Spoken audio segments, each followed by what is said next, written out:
What's going on, everybody?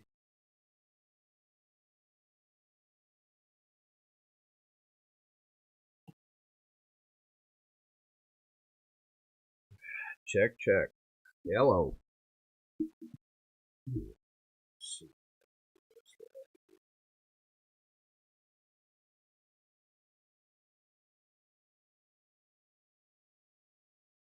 Hello. Check, check.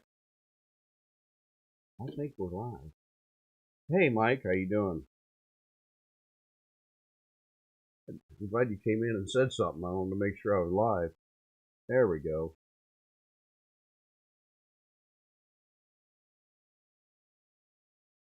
Good morning.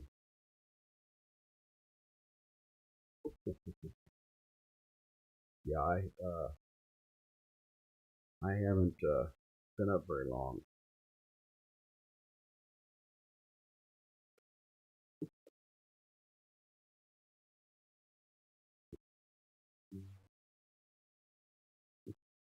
Excuse me.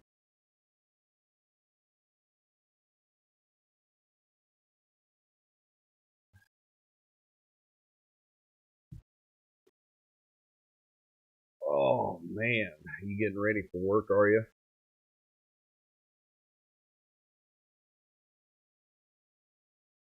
Yeah, I've got today off. Got a couple errands to run this morning. Might jump on the bike. Uh, yeah, I've got a do rag on, but man, I woke up and my hair was like all over the place. So I brushed my teeth and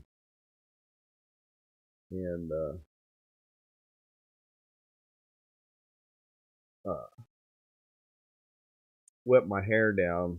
And I thought, well, I'll go ahead and put this rag on.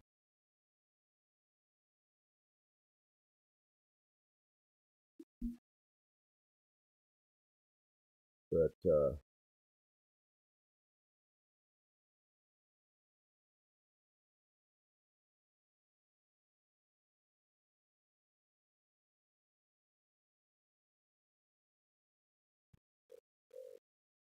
I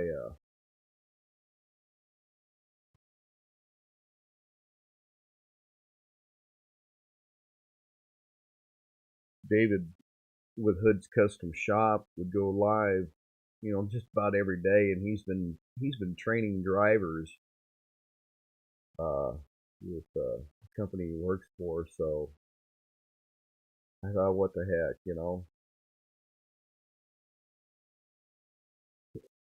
He hasn't been live for a couple of weeks, you know, talking about stuff. I I titled this "Both Sides of the Fence." You know, Mike. You and I both have talked and stuff, and I kind of grew up on both sides of the fence, the farm and the city.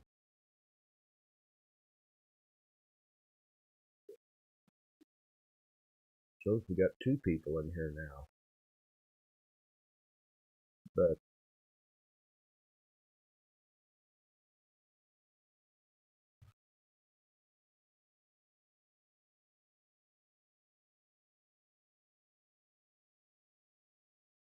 yeah,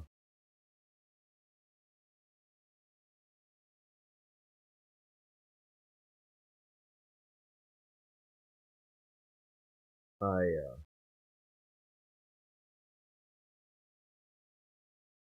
we'll see. If I might have to jump up and let the dog in if he starts barking and stuff outside. I just put him out. I filled my coffee cup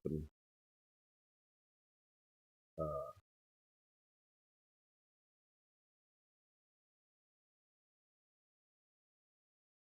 and whatnot. So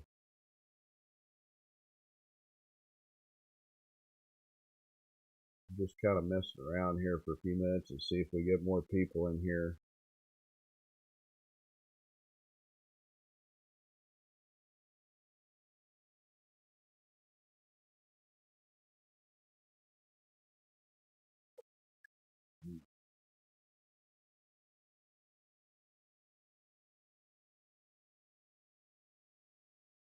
trying to see.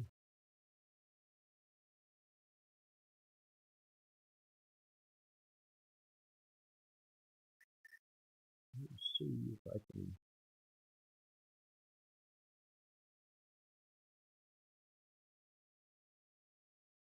Just kind of mess around. Sorry, y'all.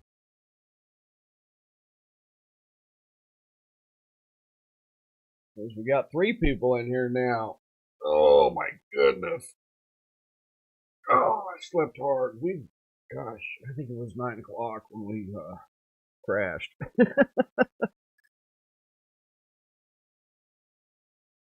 4 swaps.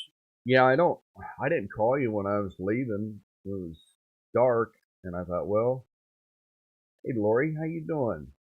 It's 7 o'clock there. Yeah, it's 6 o'clock here, so you must be in the Eastern time zone. Hey, thank you and welcome to the channel. I appreciate it. Yeah, I think I've got like 408 subscribers now or something like that. So I'm very, very happy for that. Lori, appreciate it. It's kind of a different channel that I have here. Just kind of all over the place, you know. Uh, where are you located, Lori?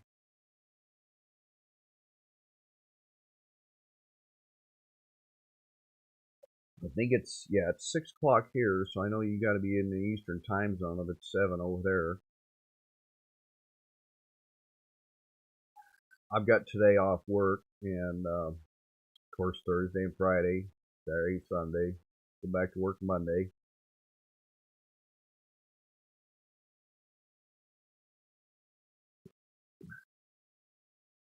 You like all over the place, huh? Yeah. And I do try, hey. Oh, you're in Maine. That's cool. Uh, I have a cousin that lives up in Vermont, I believe. Uh, he's a welder up there,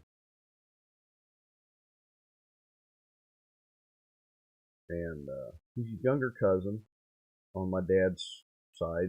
He's my uncle's aunt and uncle's son. He's been up there since a long time. Uh, he works his tail off.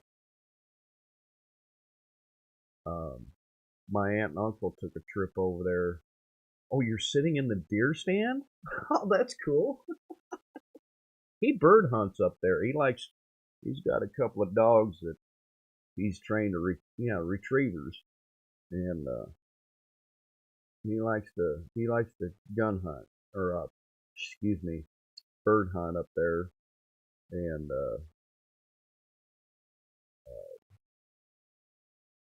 yeah, he works his tail off. I think he's been with the same company for quite a long time, and my aunt and uncle took a trip up there years ago when before my uncle had passed, and um, they took a they went to a Navy shipyard museum kind of thing, I think. And my uncle was in the Navy, and he was in the submarine. He was a radio man in the submarine. And I was gonna say, Lori, I hope you got some earbuds in, or at least one, that way you could hear, and then you're not disturbing any of the deer, that are coming in. But my cousin said my uncle basically kind of took over the tour, because he knew so much.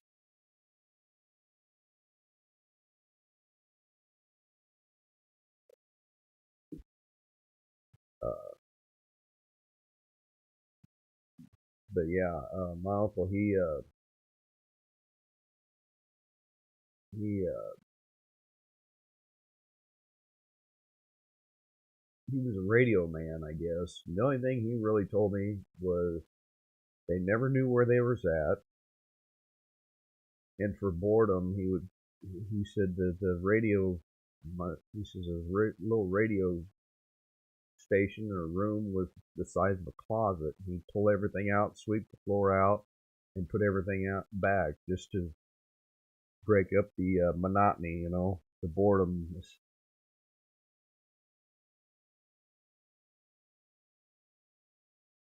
Oh wow, nice.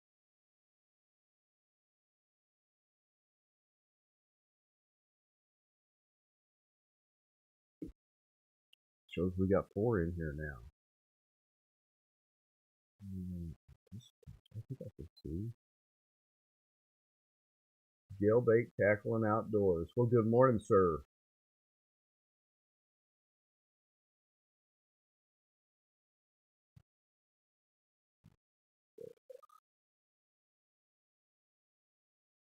But yeah,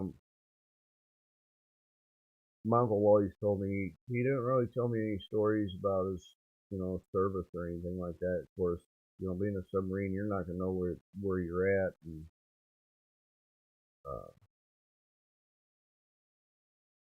I guess he did 3 4 years and then got out. And jailbait, your first name is Mark, am I correct? I saw your a couple videos ago. You got a new job. You're starting a new job. Hey, Empty Homestead. Good morning.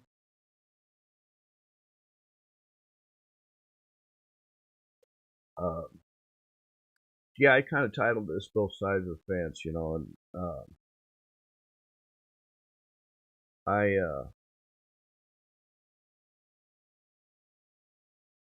Gary. That's right. Okay. Uh, when I was 9 years old, uh, my grandfather, my dad's dad had was retiring from farming, and so my dad moved on to the home place, and at that same time, my mother and I we moved into town, small town. I think at that time there was probably, I don't know, 500 to 800 families in that town, and it was within bike riding. The farm was within bike riding distance of the me and my mother. Yeah, yeah, they just call me Pops, Gary. Yeah,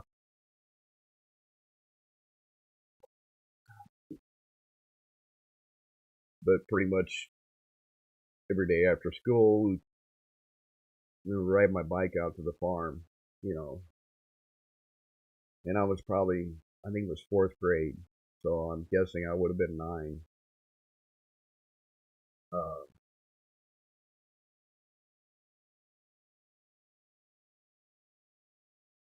Springtime, I would always,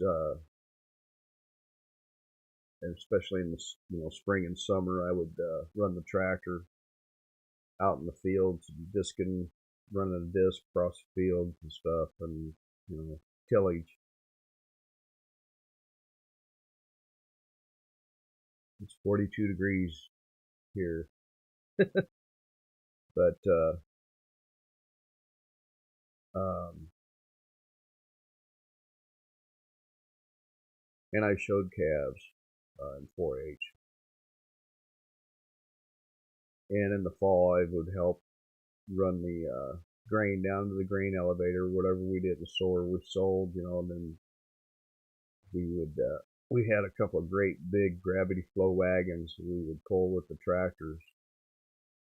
Those gravity flow wagons were so big they actually had what they call a hydraulic tongue brake, and we had a pretty good sized hill to go down to haul those wagons. So you hit a low gear going downhill, and I was probably 10, 11 years old doing that. I thought I was pretty cool, being able to do that. Um, it was a lot of fun, being a kid and being able to run them big international tractors. No cabs, no cab on them, no heater, just coveralls and stocking cap and gloves.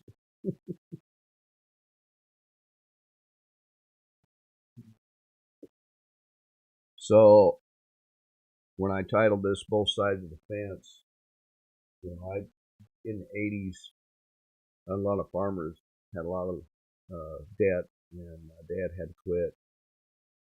We had an auction, sold everything, and mom and I moved up into town, and yeah, the big city. It wasn't. It's not a city, but it's big suburb, or not suburbs, but lot higher population towns. Bigger high schools, bigger schools. I think I was ninth grade. I was a freshman, and a lot more population in the high schools. And I got to meet a lot of people because I moved, changed schools like 3 different times, and I knew a lot of people. I got to meet a lot of people, and I was watching five mama deer and waiting for a buck to pop out.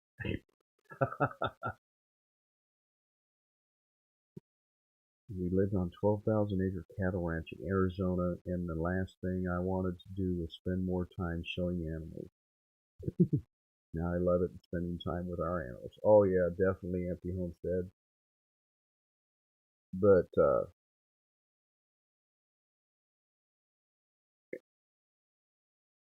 and I partied a lot. I moved out. I moved out when I was 16 years old, and moved in with a friend of mine and his mother.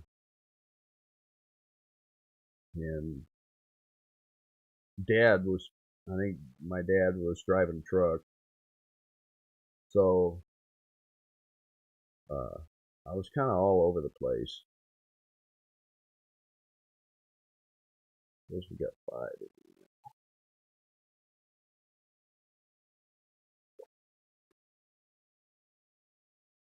and so that's why I said I kind of grew up on both sides of the fence. My senior year, I moved out to the farm and stayed out there, and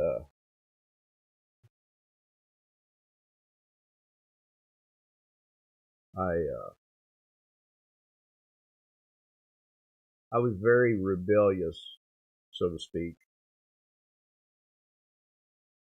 and I hung out with a lot of different people as far as uh, different ethnic backgrounds. Uh,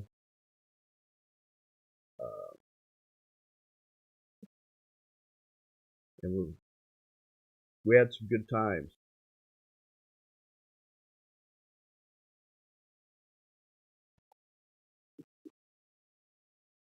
So I'm kind of,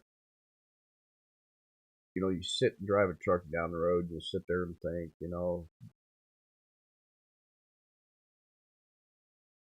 I sometimes think, wow, things could have been different, but you can't change the past.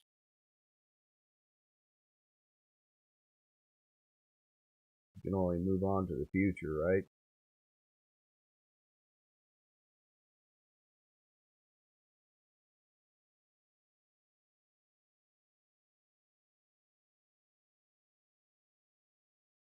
And Thursday is Thanksgiving and stuff, and I'm very thankful for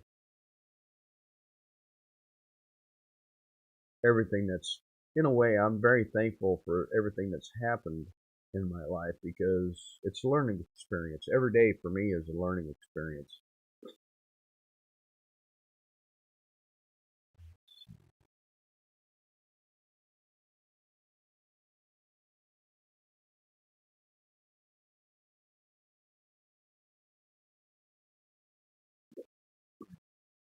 there's some families that are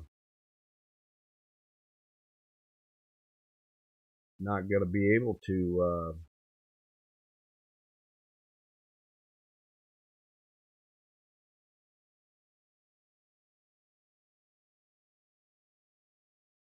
go be together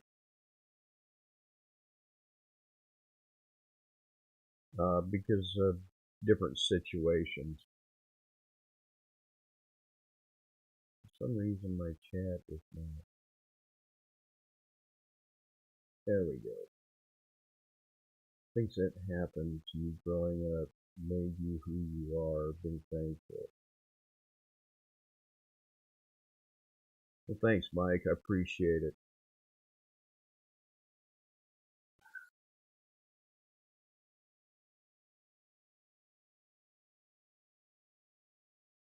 But I'm, you know, I've had a lot of trials and tribulations, I guess you'd call that. Bad things, good things happen in my life, and it's the learning experience.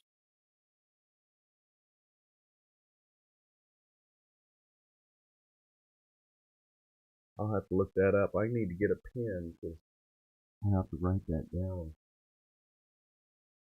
Excuse me just a second, okay?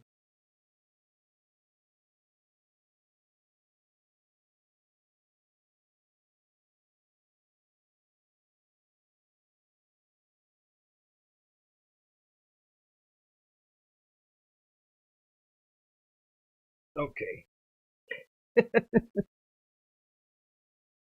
But no.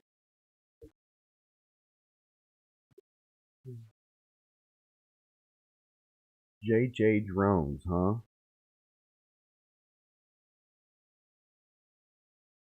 Um,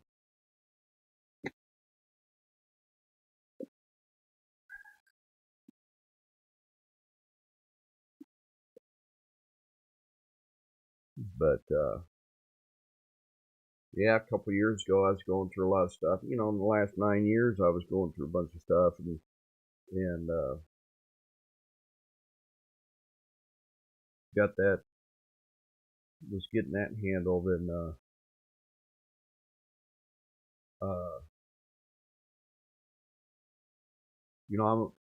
I try to be a very, very giving person and a person that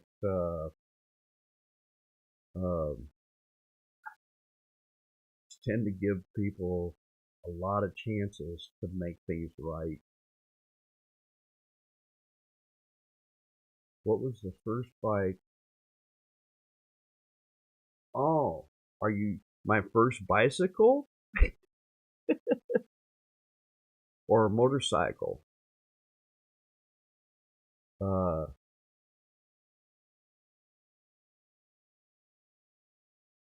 anyway, a couple of years ago, Miss Linda came into my life, and I'm very thankful for that because she is she's something else.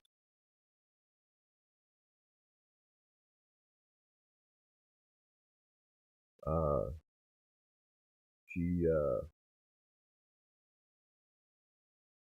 she puts up with a lot of stuff. Me being gone for so many hours in a day, and by the time I get home, I'm beat. Oh, my first motorcycle. I never had motorcycles when I was growing up. Uh, I remember the first motorcycle that I was ever on was, I believe it was a Yamaha 750. And there's a story on this, and this is awesome. I was 17, I think it was, uh, and my girlfriend was 14. Well, at that time, she was my girlfriend. Actually, she's my first wife, and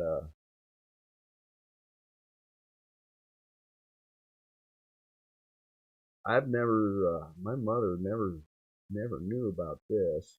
But whoops. Uh, it was during the summertime. Her dad had a I think it was a 750 Yamaha. And I talked her into getting it out and taking it for a ride. Well, she says, "Have you ever been on a?" Oh yeah, I've been on a motorcycle before. Well, the only thing I had rode before that was a three wheeler, a Honda ATC, But it was basically the same thing, except for it only had two. So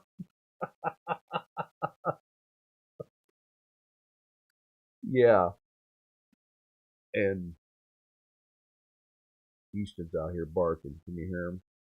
Anyway, we took it for a ride. And we got it back, got it parked back in the garage, and then I took off. I think I had a bicycle at that time. I think I rode my bike over there. But yeah, I took off, and then she called me later on. We didn't even have, of course, that at that time we didn't have cell phones. And she called me. And oh my gosh, she goes, Dad come home and she says the bike was still ticking from cooling off. So that was the first motorcycle I rode. The first motorcycle I owned was down here in Kansas City was a little 550 Yamaha or something like that. I don't remember what it was. Just back when I was 19, 20 years old or something like that, maybe 21. And then after that, I had a 650 Yamaha Special, and I rode that thing up to Iowa, up home, and back one weekend. And I swore I'd never do that again because that was a small motorcycle, very uncomfortable. But now, and then years later, I was going through some stuff, and I went and bought a 2018 Road Glide, and then traded that in for my 2020 Road Glide Limited, and that's what we take our tours on. It's got over 30 some thousand miles. In fact, today I'm probably gonna. It's gonna be warm enough. I'm gonna throw. I got some errands to run, and then I'm gonna throw my chaps on and my vest and run my errands on that.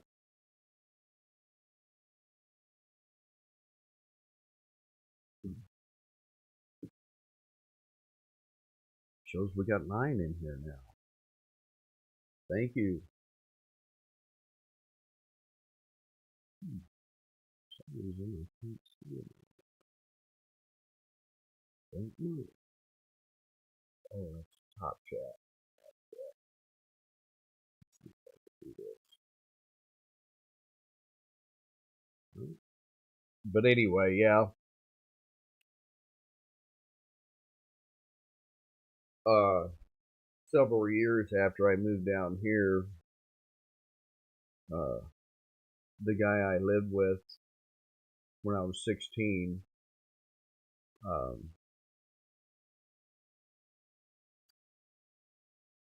he was a high school dropout, and last I knew, he was working at a hospital, and he was one of those guys that would come in and take your blood.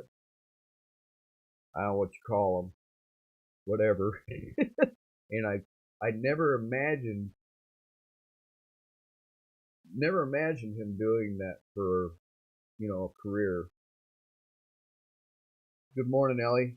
Because he had long hair, and he was a metalhead, and that's where I got introduced to kind of like the heavy metal side of music.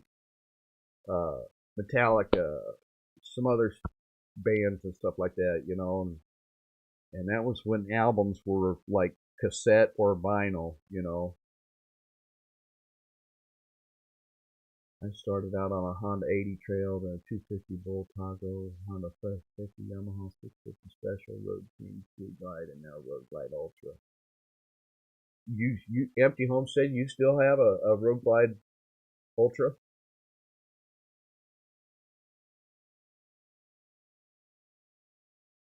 Thanks, Mike. Yeah, everybody hit that like button, please. I don't know how long I'll be on here. I might have to get up and run out and get the dog.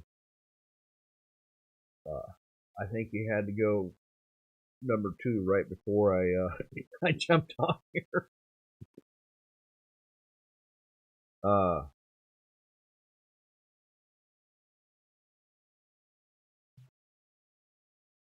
I don't even remember what I was saying. Oh, that's awesome, Matthew Homestead. I I had got word from my mother that he had died in a car wreck. I guess mutual, kind of a mutual friend of ours had picked him up from work and went off the shoulder, flipped the car over, and Dave ended up underneath the car.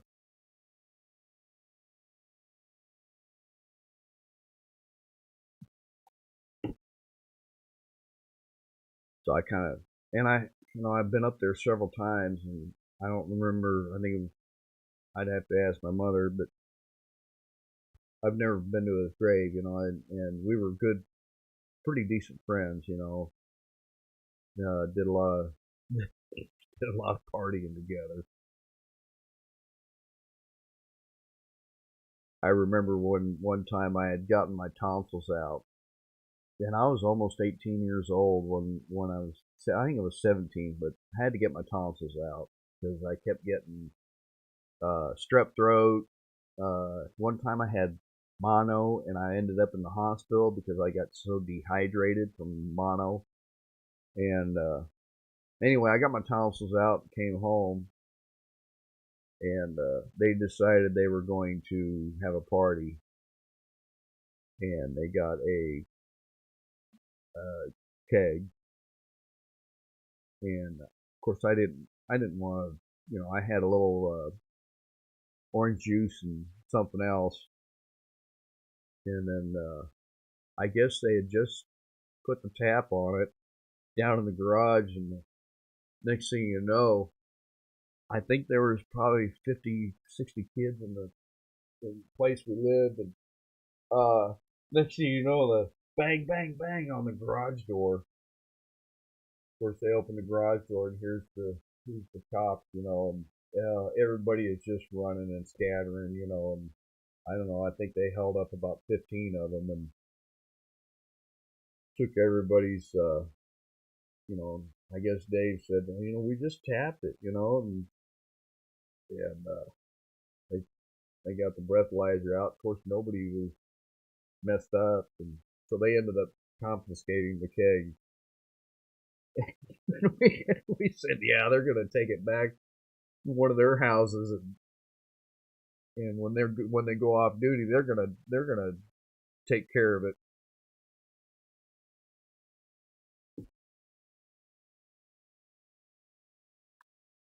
But I'm very thankful for all of my learning experiences through life. I'm thankful for my friends and my family, uh, uh, especially my mother, because I created every gray hair on her head, and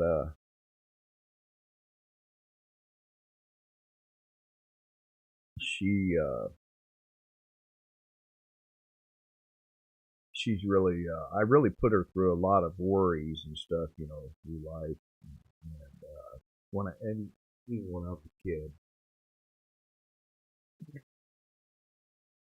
I ran away one day from and had everything, a bunch of stuff loaded up on bicycles and stuff, and we were going to go to Texas, me and another guy, and we were going to go to Texas. I think we made it about 20 miles down the road, and I had a campfire going, and we were cooking some steaks, that we took out of the freezer, and uh, this guy that was we weren't close friends. It was a bad deal, but we looked up on the 2-lane highway, and here's a county cop sitting there. He knew where we were at, so I ended up walking up there. Of course they took us back to town, and then yeah, my mom was really worried that day, but uh, she's always been there for me in more ways than one. Uh, just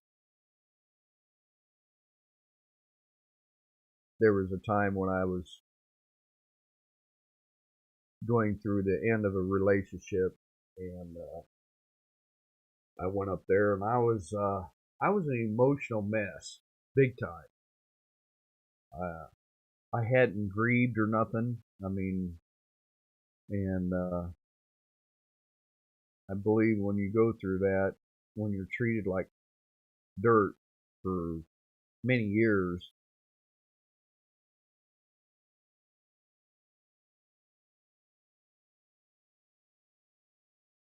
and I can't remember what holiday it was. We went up there and got ready to leave, and I told my kids, you know, go out in the truck, and I'll be out there in a minute.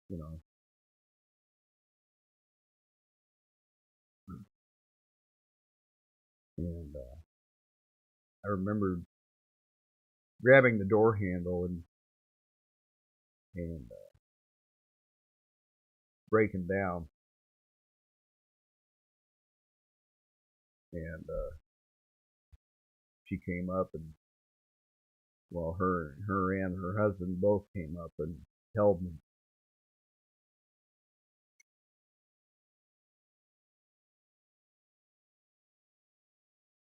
And yeah, that's cool, Empty Homestead.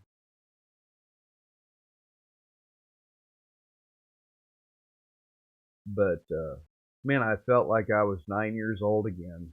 You know, I was 40s. I don't know.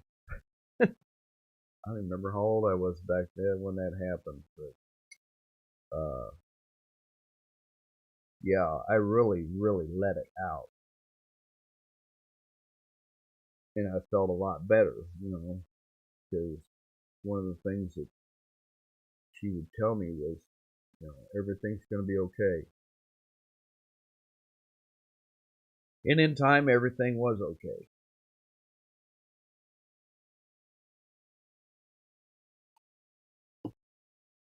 That's a whole other story.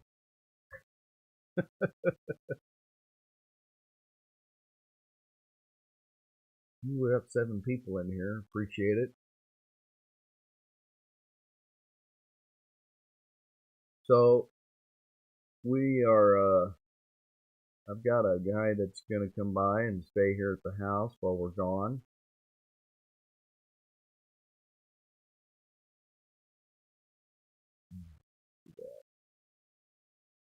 And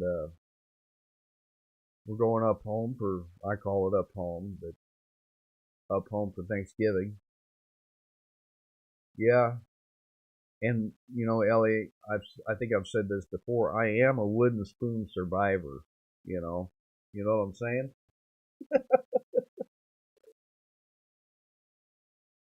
Uh, I don't remember what I did to deserve the last wooden spoon on my backside, but I had been. It was in the small town that we lived in before we moved up into the city, and I think I put a smoke bomb on somebody's front porch or something. I don't remember, but I'll never forget it. She says, "Lay across my legs," and she had that wooden spoon, and she started whacking, and next thing I know, it broke, and I started laughing because it really didn't hurt. You know what I'm saying? And that just made her even more mad. So she started using her hand, and the laughing quit because uh, my feelings were hurt. I think more than my backside. You know what I'm saying?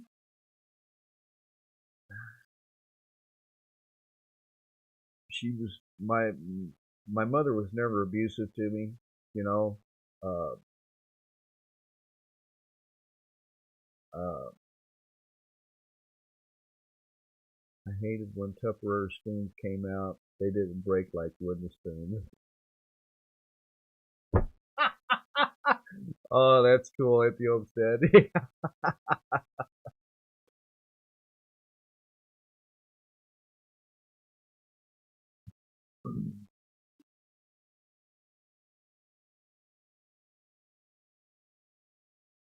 Cuban moms would get you with whatever they had handy.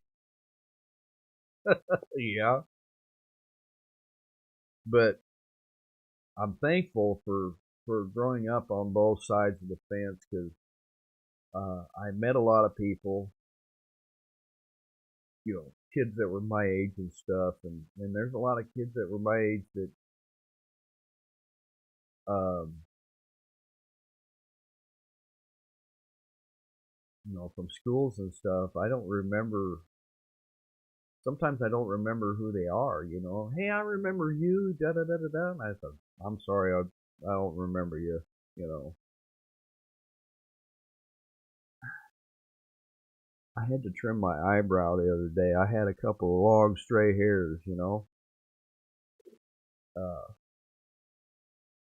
But yeah, hey, Karate Mom, how you doing?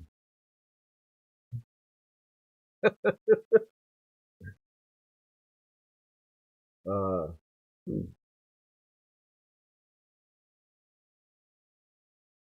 I'm just, you know, uh, in the small town that I kind of had some time in. When Mom and I had moved to town, we would play wiffle ball in the summertime in my yard, and neighborhood kids. That was always fun. And then sometimes in the fall, we'd go to another kid's front yard, and his dad would be the quarterback, and us kids would play on opposite sides, and that was always fun. Uh, well, thank you, Karate Mom. Uh,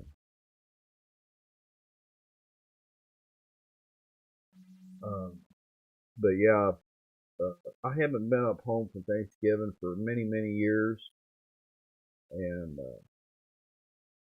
going to my sister's, and Miss Linda and I are leaving to go up there, Thanksgiving morning, and then we'll be back, Friday. But I have a guy that in college that's going to come by and take care of the dog for us and keep an eye on things.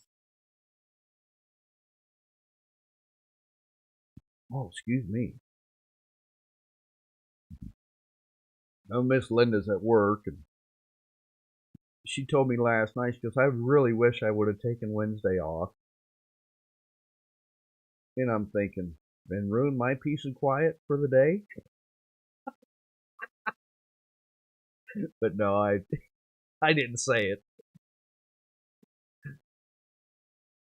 I think she was shocked because she was snoozing in the chair, in the reclining chair last night with Ethan on her. And about 8:30, I said, she's like, what are you doing? I said, well, I'm getting ready to go to bed. And I didn't think it was 9 o'clock, and I was like,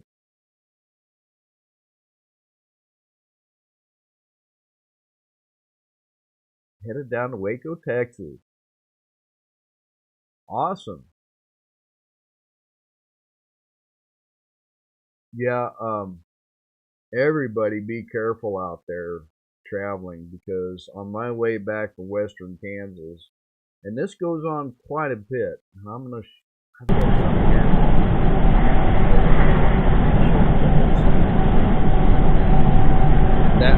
That right there was the tree on the shoulder. I think this is right. You see that? There's about 4 highway patrol. 3 highway patrol. Looks like a shakedown to me. And that's what you call a shakedown. They had all the doors open and they were, I'll play it again if somebody didn't see it. They had all the doors open and they were going through that vehicle. I didn't see anybody sitting in the car. They must have been in the car. This goes on quite a bit coming back east. Like I said, Colorado. Looks like a shakedown to me. Stuff you can buy out there. And they're always watching. They're sitting. Sometimes they're sitting in the middle, and truck drivers, we're required to wear our seatbelt just like everybody else. And in the newer trucks, the seatbelts are orange, and they can actually kind of see the seatbelt being worn. And when they're not wearing their seatbelts, like some of them truck drivers, they'll pull them over, give them a ticket for not wearing a seatbelt, and even do DOT inspections. Everybody hearing me okay? Just want to make sure. Yep, okay, there. I couldn't see my meter on my microphone. And they were even saying on the news that like 5-point-something million people are going to be traveling during the Thanksgiving holiday. But it's been many years since I've been up home, and I think everybody's excited to see Miss Linda, I believe. Let's see here. May 2.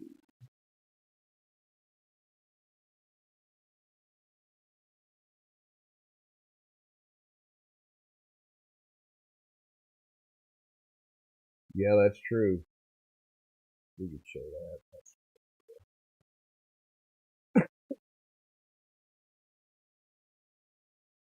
Yeah, we won't have any drama at my sister's or nothing, because it's just,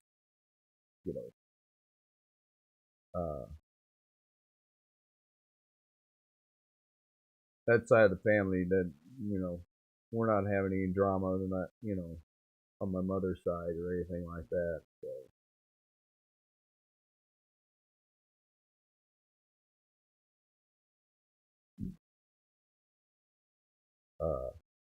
yeah, Lori, I followed them too, and it's a mess.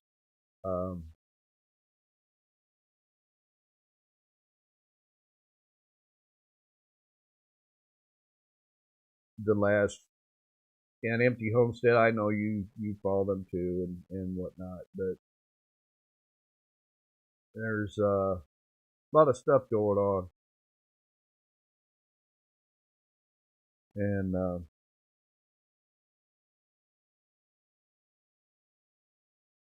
there, the one that went down back, I don't know.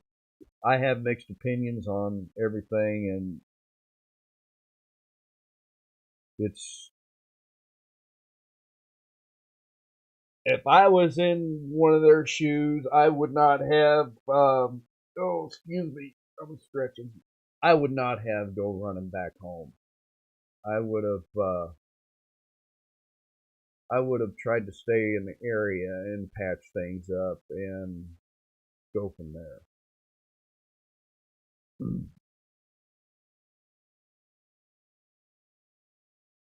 Because in a way,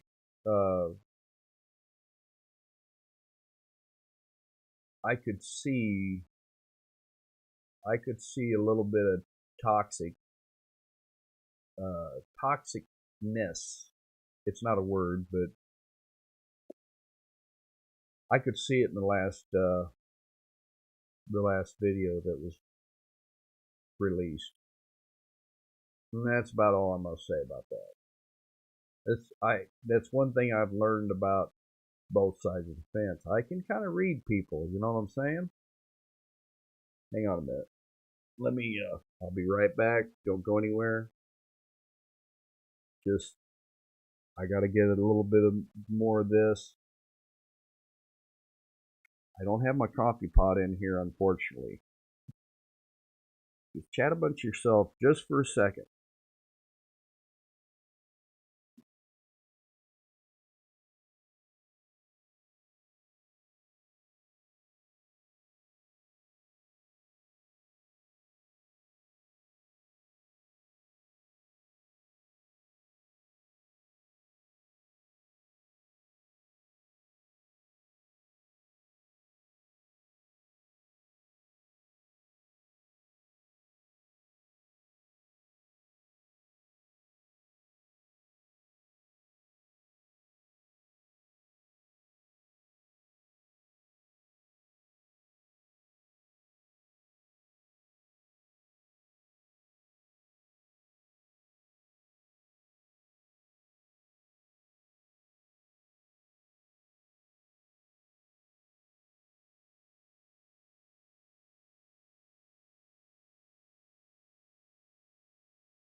Sorry, people.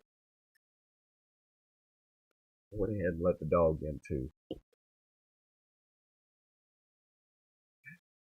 But anyway,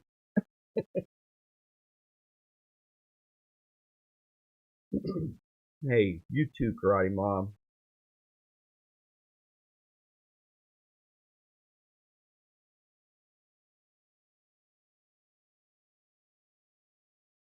Oh, really, Mike? You tired, are you?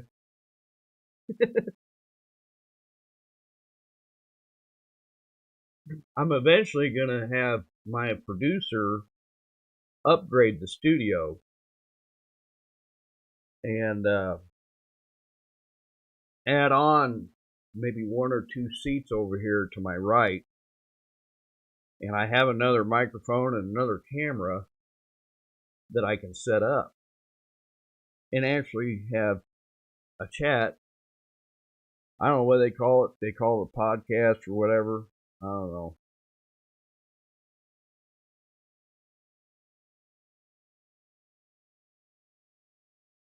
But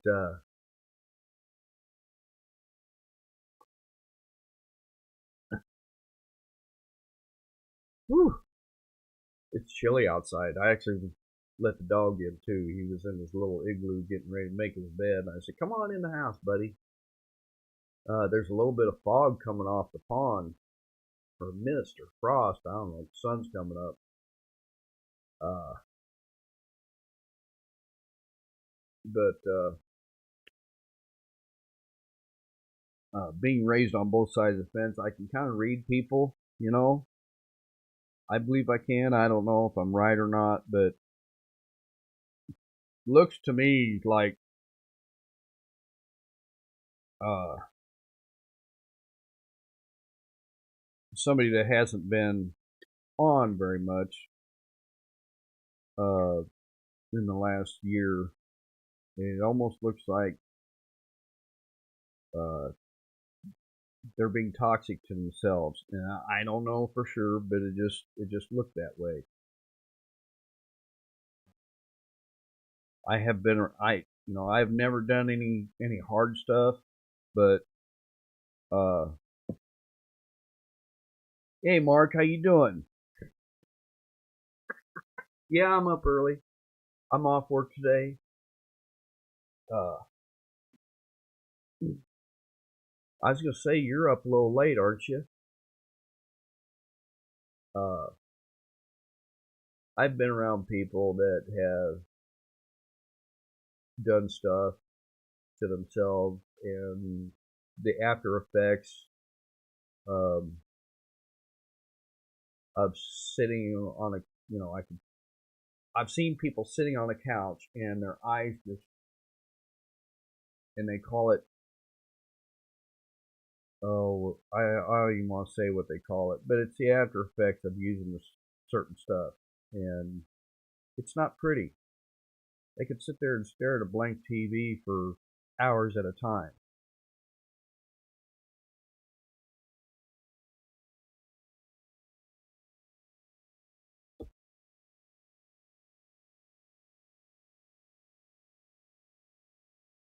But we got 9 people in here. Thank you. And anyway, had a blood work appointment this morning, 7:20. Fasting.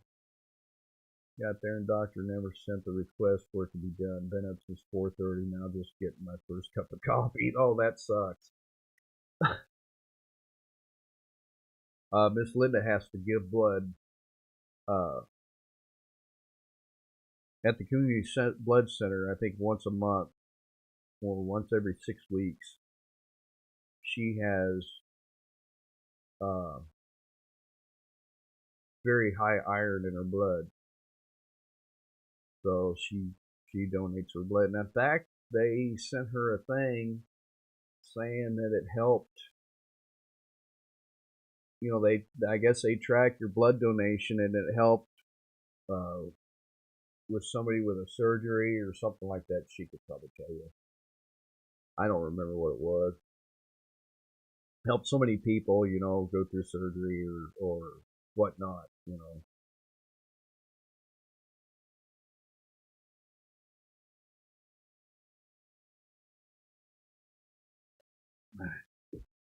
One other thing, my last live, I showed you guys what I got in the mail, and when I hit a 500 sub, hopefully by Christmas,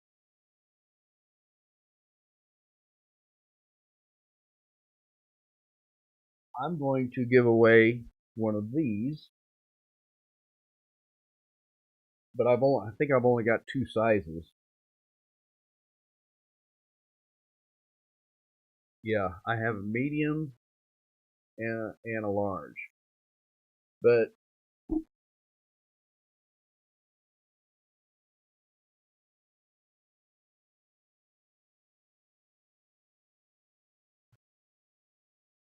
that's the front. And I don't know how I'm going to do it.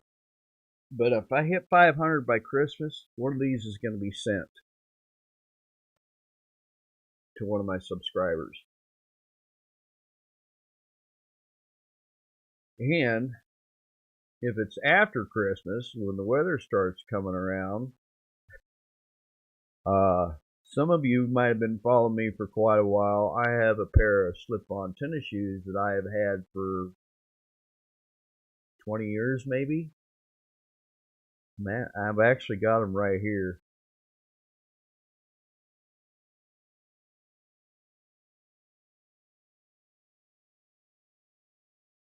Yeah.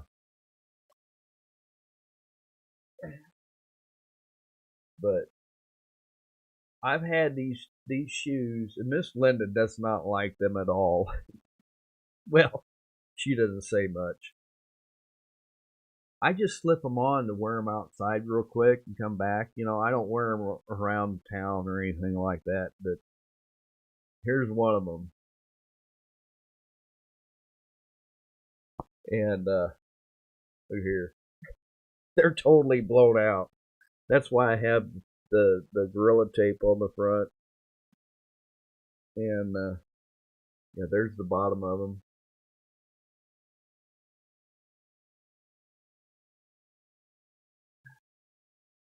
Here's the other one. I don't think that's mold right there. I think that's just. And then here, look here.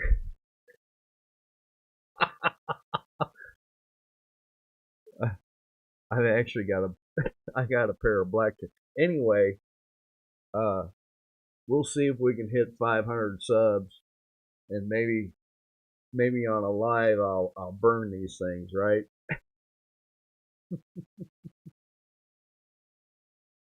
Kind of like a celebration.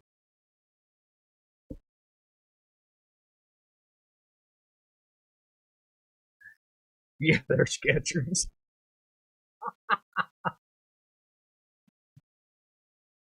And yeah, I've had those for many years. And the funny thing is, and I don't think they're there anymore. I had a pair of football cleats that I wore in ninth grade, and I left them at the farm. Okay, and for some reason, my dad would slip them on and go outside, to do whatever, and then come back in. Well, the laces were all loose and everything because my dad wasn't really a small person. He was probably my height, but yeah, I think he even wore them driving truck, if I remember right. I guess because they were comfortable. I think it's time, Ellie. Karate Mom says, "Oh my gosh, I'm laughing so hard." Yeah, Miss Linda does not like them,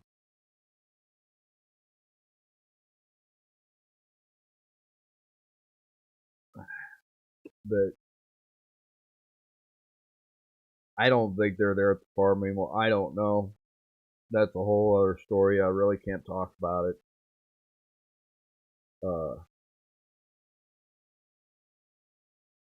uh, but yeah,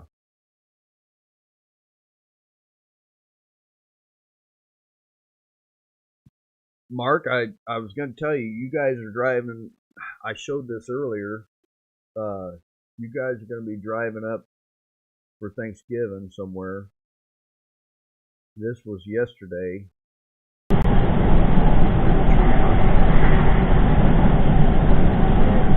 This is on my way.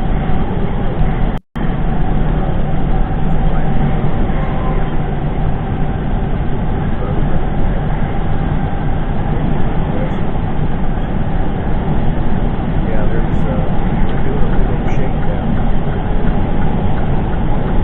Looks like a shakedown to me.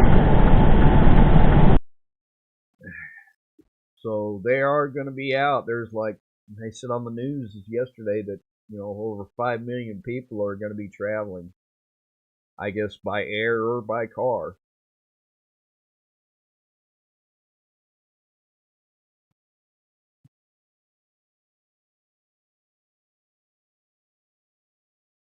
That's one thing about traveling with us.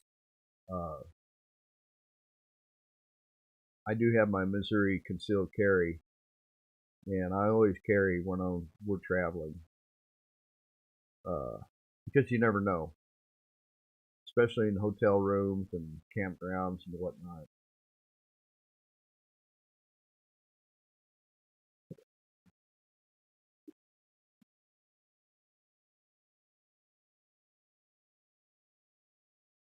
Yeah, Mark. They were even sitting in the middle of the interstate in the grass because it's been so dry they can sit there, and watch for seatbelt use. Not only speeding, but seatbelt use. I think they give 4 or 5 miles over the speed limit, but I think I-70 east and west is like 75 miles an hour across there. I can't remember.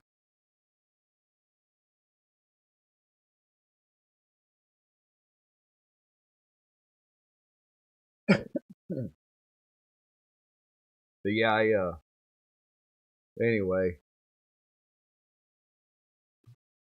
I'll never forget one time I left. I had a '98 Dodge Dakota with a V8 in it. I think it was a V8. You had 318 in it, and I left up home one day, and I called. And that was when we had the cell phones. I think were just starting to come out. I think I had the Nextel cell phone or something like that. called my mother and I said, "Hey, I'm getting on the interstate up here. I'll call you in about 4 hours." And she said, "Oh, come on. It's going to take you longer than that." Well, about 4.5 hours later, I called her. I was getting off the interstate down here in Kansas City. I lived in North Kansas City at that time. Called her on the phone and I said, "Hey," I says, "I'm down here in Kansas." "No, you're not. Quit pulling my leg." I said, "Okay, I'll call you from the house," because I had a landline also at that time. I called her on the phone. She says, "I don't even want to know how fast you were going." I said, "Well, I only saw 2 cops the whole way." I said, "They didn't even see me."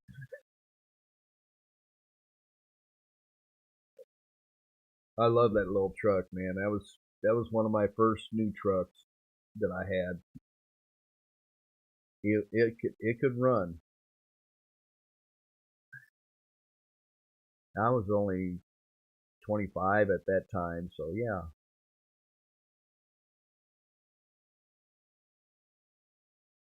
25, 26, I don't remember.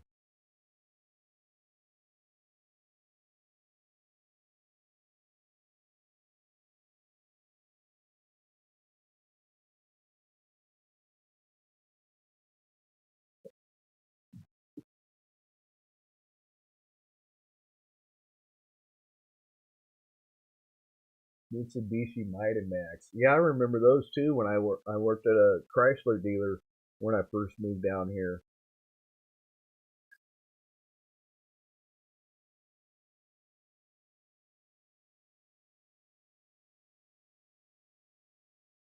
Yeah, it was a good time.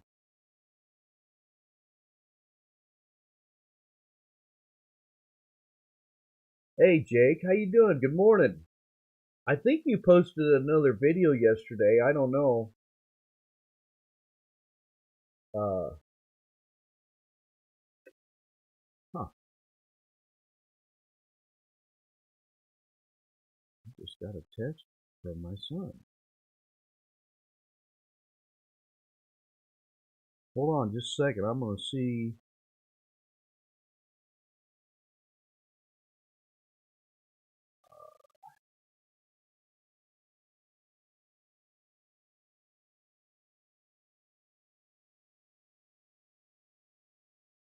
Let me see if I can share this to you.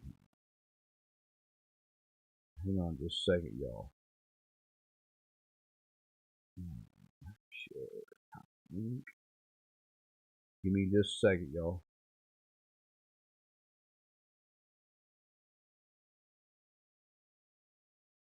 There. We'll see if he comes in.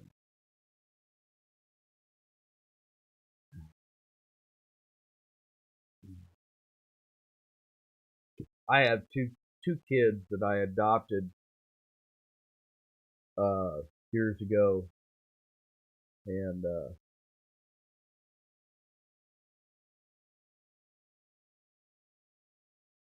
they're very good kids, and I don't get to see them very much. Don't get to talk to them very much. Life is busy, you know. Uh, but my ex, their mother homeschooled them until probably 7th grade. I can't remember, but I was glad they went to public schools after that, and they both did sports. Uh, my son, he did personal training, weightlifting, and stuff, and uh, they both did pole vault in high school, and they held their school record for the pole vault for a few years after they graduated, and I don't even remember what the highest pole vault he did, but it was, I'm pretty sure it was over 16 foot. That they're both married. My son has 2 boys now, and I'm hoping maybe over the weekend, uh, when we get back from our trip that I can go see them, something at least, you know.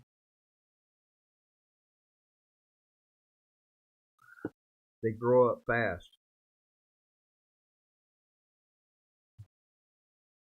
Jake. Let's see here.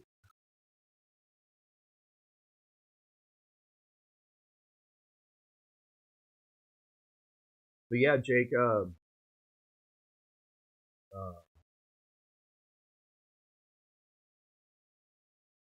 yeah, he played football. He, they really, I think he played on the defensive side. I remember when he was little, he played soccer one year, and he didn't like soccer because there was too much running involved.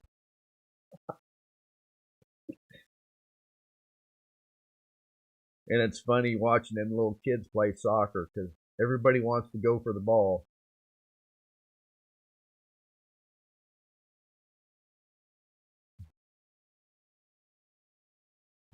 but they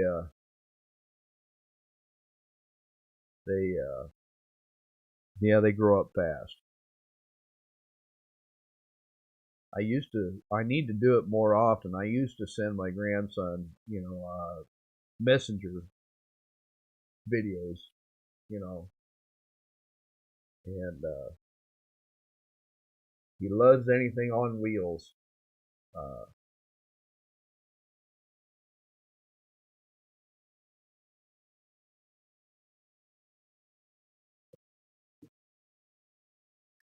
I'm up here on the north side of the city, and they're down there on the south side of the city. So yeah, it's kind of hard to get hooked up.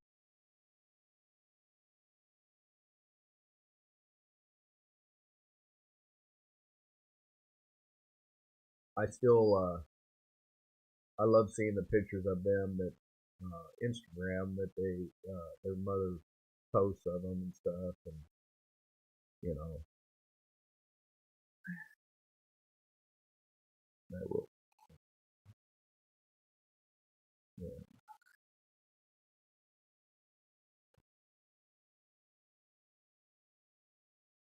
I'll put that. The last I knew, my son he sells insurance.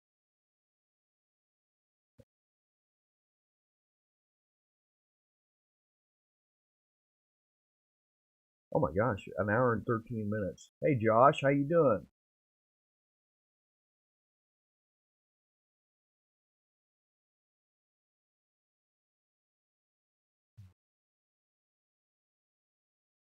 You staying home for Thanksgiving, Josh?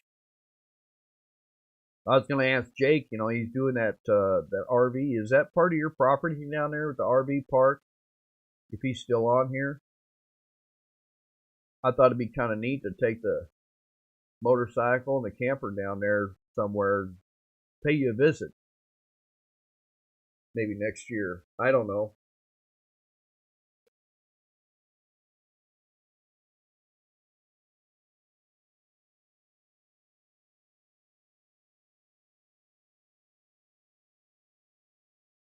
Jake, did you happen to see the buck I got finally last Saturday morning? I think it was.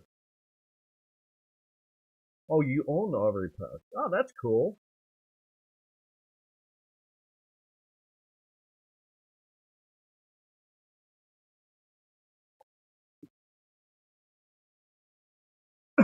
Yeah, I seen you guys were taking down a lot of trees and stuff. That's awesome.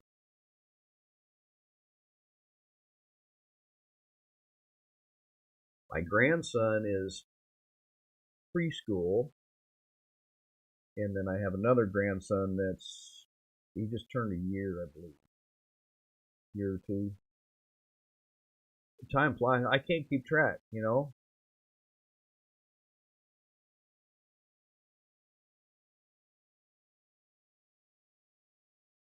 you'll probably put us to work stacking wood there, Mark.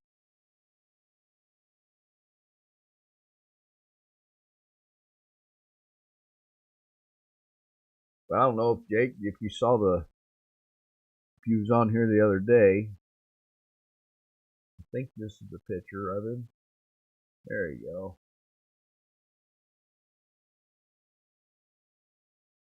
But I harvested him there last Saturday morning. If you're still on there, Jake.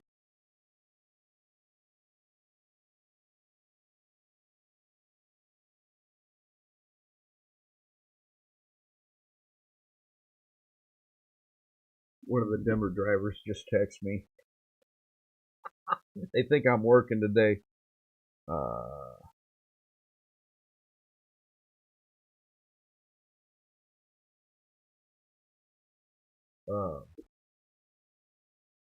I'll have to call him when I get off here.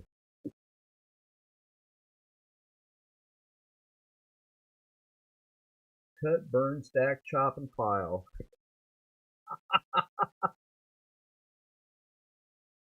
Yeah, I've done a lot of that.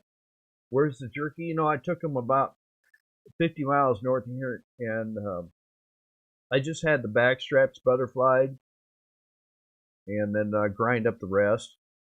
We still have an alternative season coming up and a antlerless season coming up. I've got to look and see what those dates are. I had a book in here from the conservation department, and I don't know what I did with it, but you know, Jake, I used to smoke my own jerky, soak it, you know, cut it and soak it myself, you know, marinate it overnight, and I actually used to have a Brinkman smoker that I would smoke it on, you know, with the charcoal and the wood chips and all that stuff. And those Brinkmans got burned up in my barn fire, so I have a Traeger, and I think what I'm gonna try to do is get one of those jerky uh, jerky deals, you know, with the different um, you can make sticks or whatever, you know, and then smoke it on the Traeger. You just use the grinds and mix it all up with the seasoning and that, and then you know, you can do it in the meat strips because I've got a lot of hamburger that I can do that with.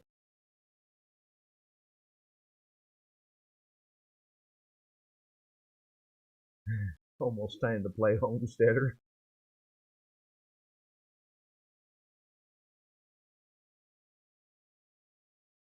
Okay, Lori.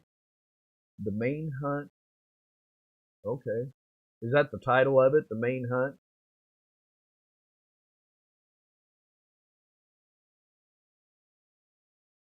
Yeah, and that's another thing. Jake just mentioned turkey legs, smoked turkey legs. It's funny because if you go to like a carnival or a fair and stuff like that, they'll have smoked turkey legs. And I'm not a great big turkey fan as far as eating them, you know, and stuff. I like the darker meat on a bird, even chicken, because I don't like the breast because they tend to dry out, you know.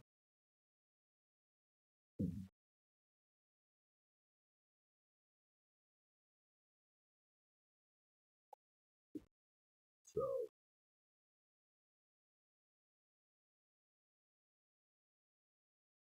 let's see here.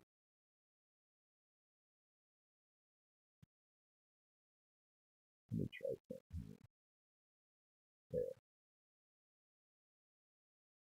9 likes, appreciate it. That's what I wanted to see. I had to update the video on the phone, see how many likes I had. Anyway, are you working today, Mark? Or you got the day off? It's 7:15. They probably have Thanksgiving break, don't they? Yeah, dry turkey requires gravy. Yes, exactly.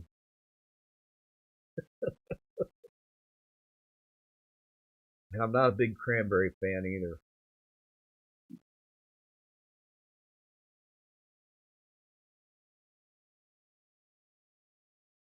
We made. I had some venison steaks out there, and I had some beef short ribs. We put those in a crock pot with some cream mushroom soup and some fresh mushrooms, sliced mushrooms. Oh, you're driving up here today. Okay. Well, I hope I'm not keeping Deb awake. She's probably snoozing, isn't she?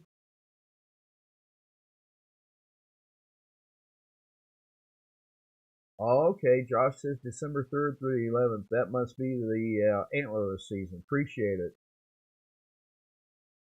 Cranberry should be illegal. I've got a little tree out here I need to cut down. It's got those little, I don't know if they're cran apples or what, but they're little tiny things. They're hard as a rock. The chickens like them when they fall in the driveway and I run over them, but it's an ugly looking tree and it doesn't do any good. It just, I need to cut it down.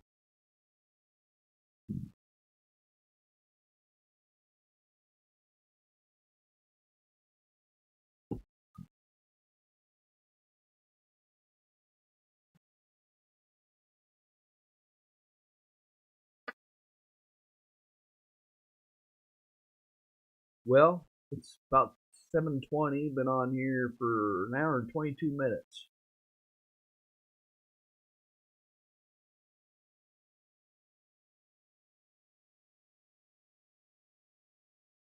Okay. Man, maybe we'll have some snow on the ground by then, Josh.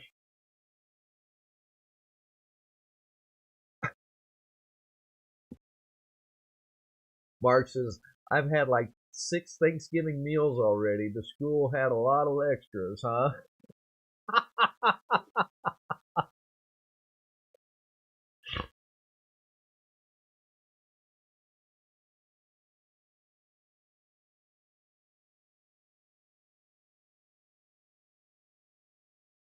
Hey, Jake, is that a high fence on the border lines? Around the edges of the property?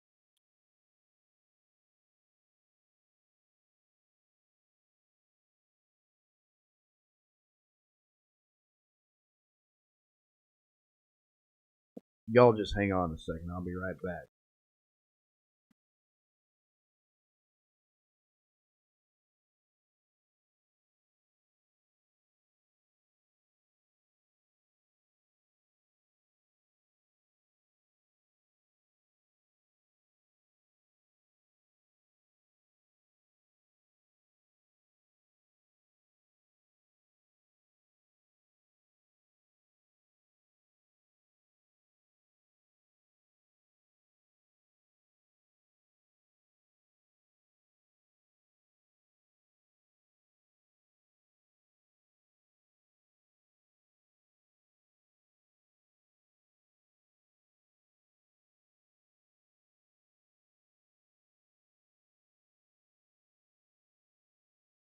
Okay, I'm back. Sorry about that.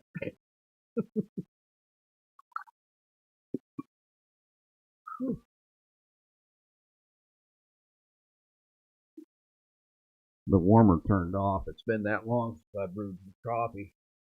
Okay, let's see here. No, it does not have a. It's all open range. That's cool.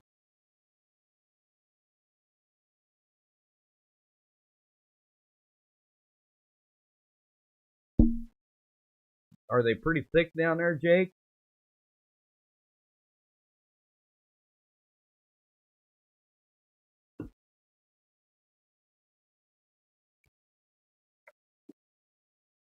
Can you tell me the about 20 pounds of fajita meat and peppers that was left over, and there's a whole bunch of Ziploc bags filled up from school.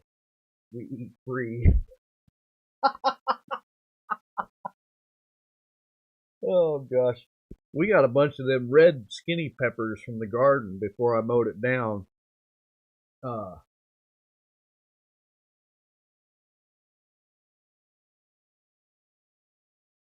that we picked up, before I mowed it down there. Hey Jake, could you tell me the general area What's the biggest, closest? I think you said it's East Texas. I see Longview and I see Tyler, uh, Nacogdoches, College Station. I have a friend that used to work up here that moved to Bryant, Texas. I think it was. They're living down there. You're okay, Tyler, Texas. Okay. Well, there's a good sized lake down there.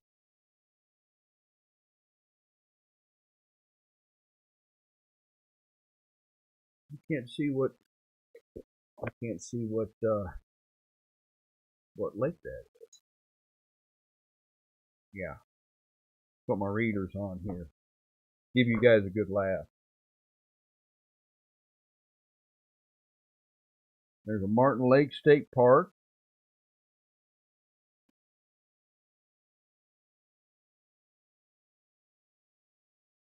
It doesn't even say what lake that is. Lake Palestine. That's what that is.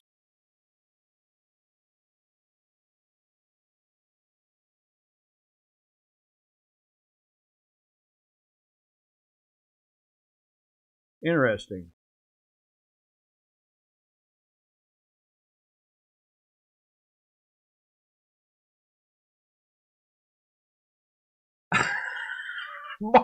Mark says a paper map. What the hell is that? Yeah, that's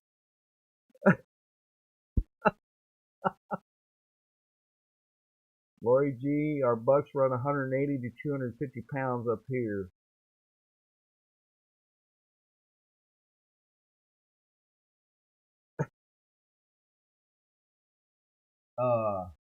Yep. When the crap hits the fan, it'll be handy to have one of those maps, right?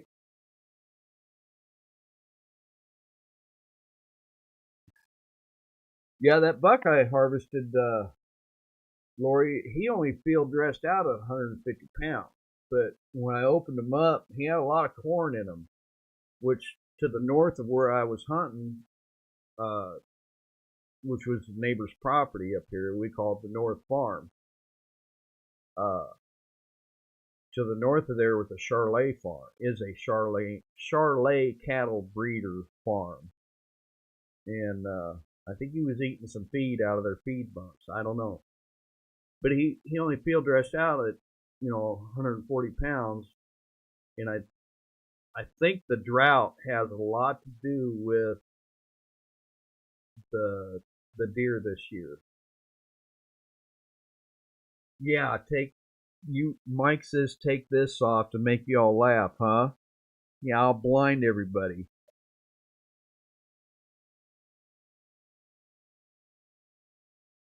That's one thing we can't do in Missouri is we can't have a feeder up.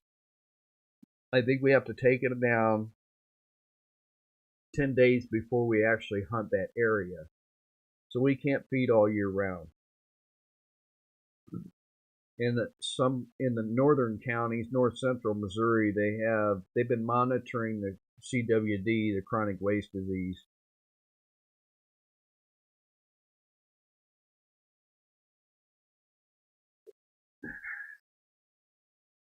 So not the last weekend, the first weekend of rifle season, if you harvested a deer, I'm getting my shoes back on. My feet are a little chilly. If you harvested a deer the first weekend, you were supposed to take it to they have a check station where you take it in. Now there's I think it's lymph nodes. They'll take the lymph nodes out and they send it to a lab to have it tested for CWD.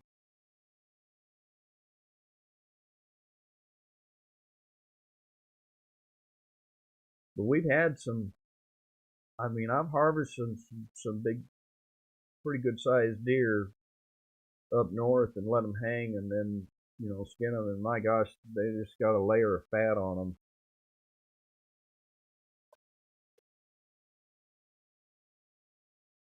In fact, that's another thing I gotta do. I gotta put stuff away.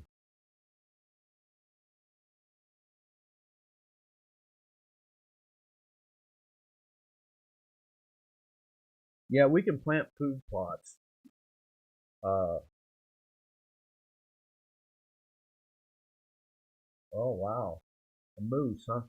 Oh my gosh, those mooses, they're awesome animals because on my trip in 19, I think it was, I was by myself on the bike and I was coming across, I think it's called Medicine Bow Pass.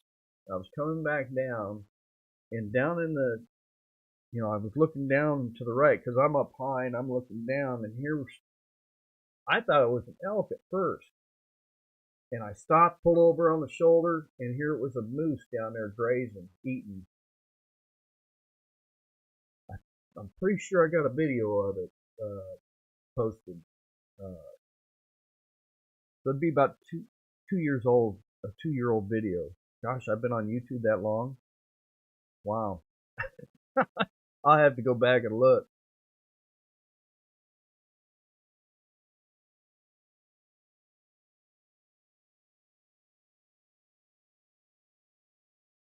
Try and find that video. That I don't know. I have to go back and look at my older videos and see how my videos have actually changed, over the last 2 years.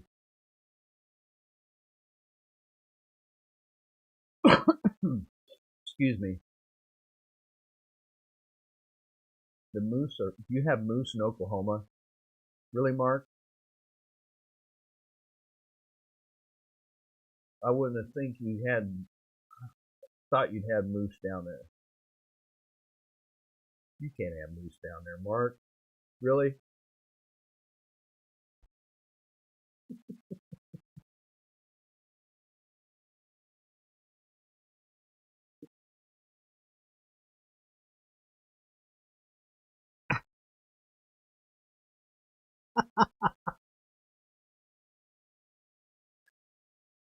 Oh my gosh.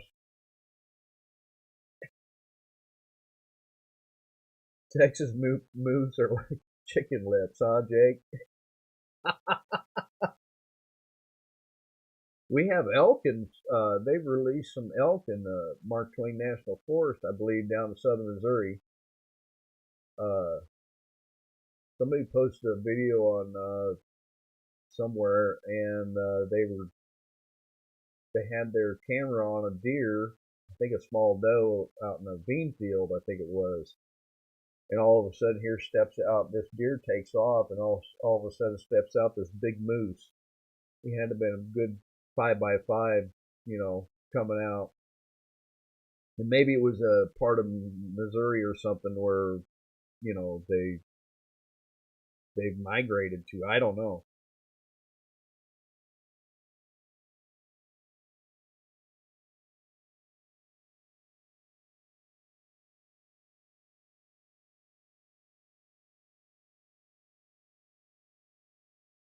Oh, you've got exotics, huh? There's a place right up the road from us, and their family owns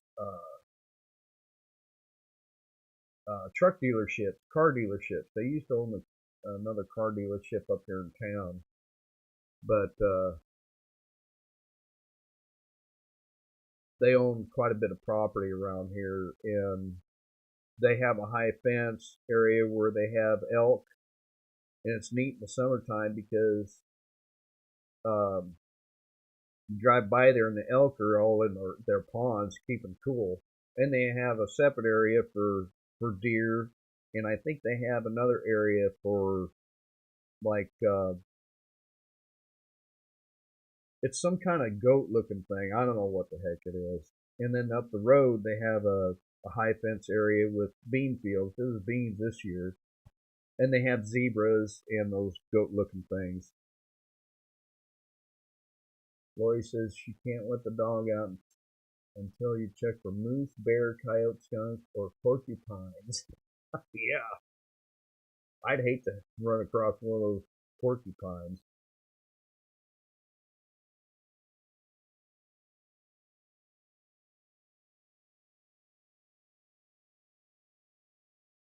Lots, Jake says lots of elk and antelope. You know, when Linda and I were coming back, we were going east of Cody and running that 2-lane across there. There was a lot of antelope across there. Now, we stopped a couple times and took pictures. I think it was, oh my gosh, I can't remember the name of the town. Um,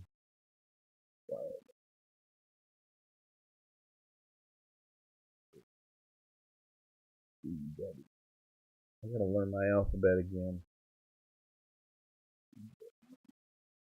But that was a nice little town that we stayed in.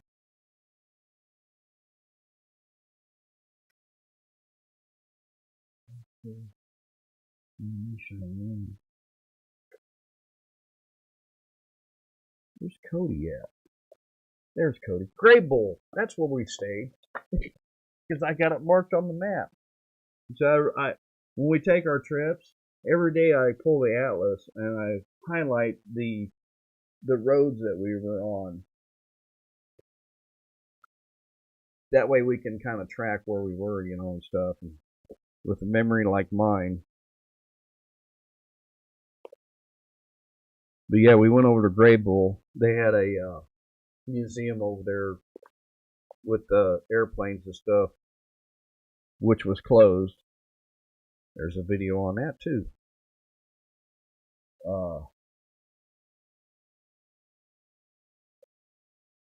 That was a nice little motel that we stayed at.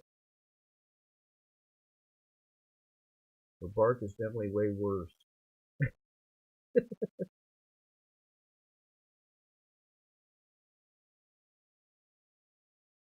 $700 vet bill from the Quills. Holy cow.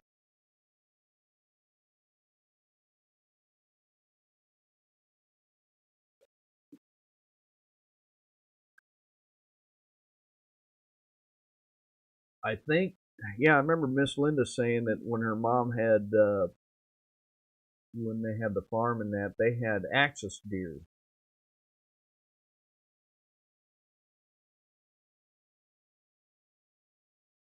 That she had a permit for raising the axis deer.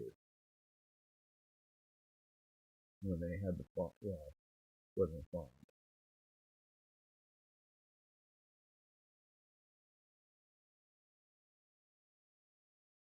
I know. I think I've asked you this before, Jake. The big hairy creature. Have you ever seen anything you couldn't explain yet?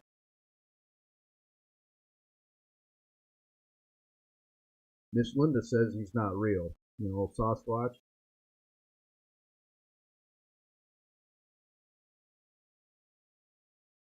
I told her. I said, you never know. Maybe when we go to Florida, we can stop and maybe we can run into one of those skunk apes down there in Florida.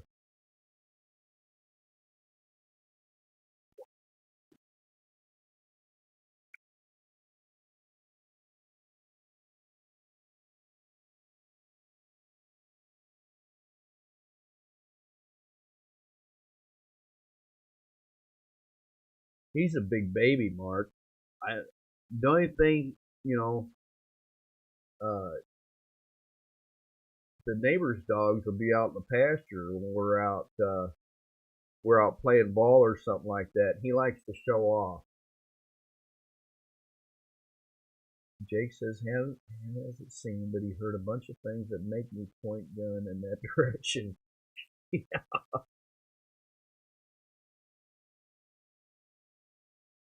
Hey, Deborah. Good to see you. Good morning. I think it's a mountain lion. That's one thing I don't think I'd want to run into is a mountain lion. I've had cougars chase me over the years, but I haven't had no mountain lions chase me.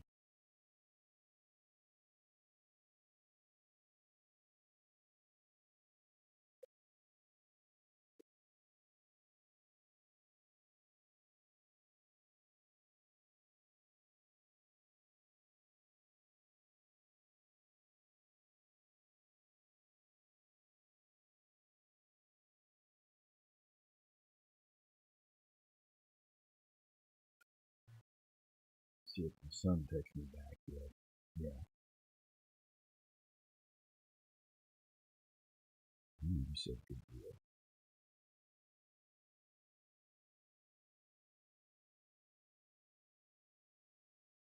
There.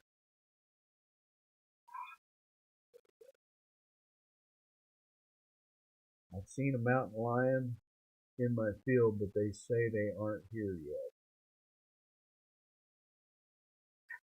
Jake says cougar, mountain lion, puma, they're all the same.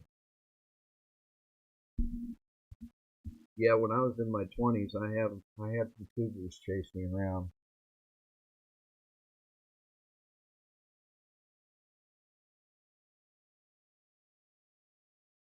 They're all just big, puffy cats. Easton, come here, buddy.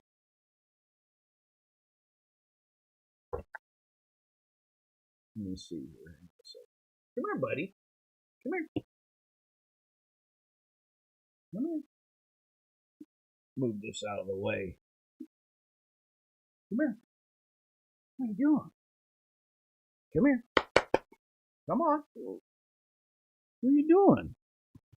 You feeling all right? Yeah, he's a big baby.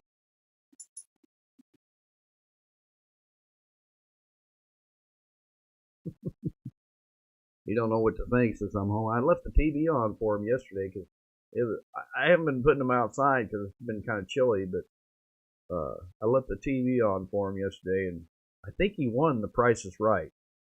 Here at the house.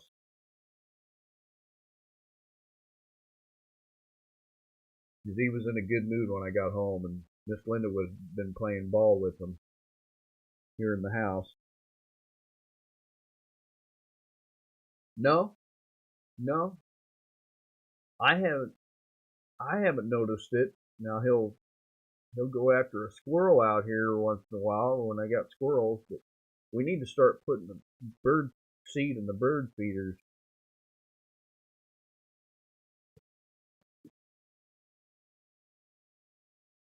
Because I like watching the birds. Biggest threat up there is thieves. Yeah.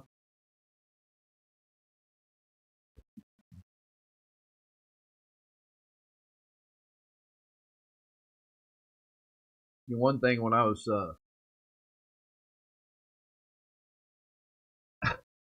you know what I'm talking about, Josh. Josh says, are we talking cougars as animals or cougars as women? uh,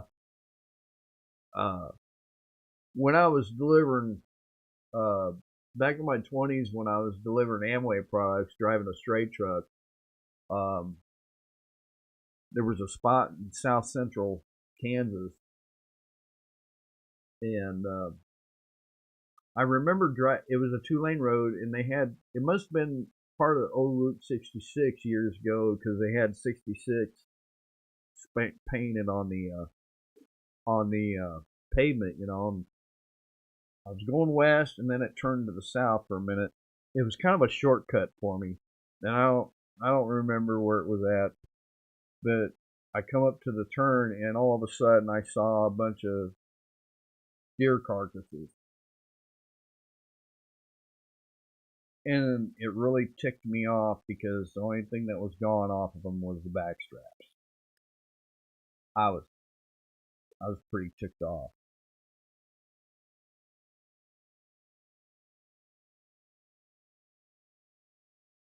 because it's just a waste.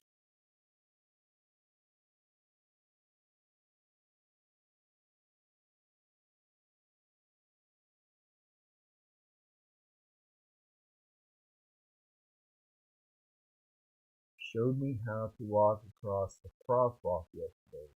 Had to click on it.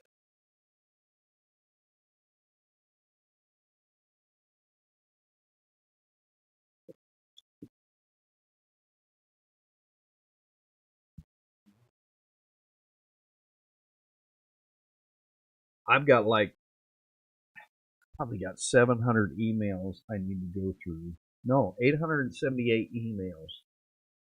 And 3/4 of them are junk. That's originally why I sat down here.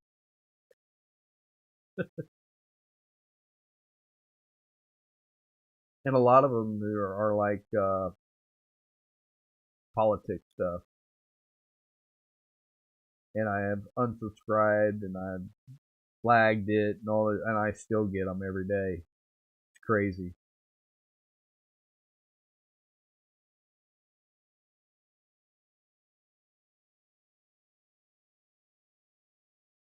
Oh, okay.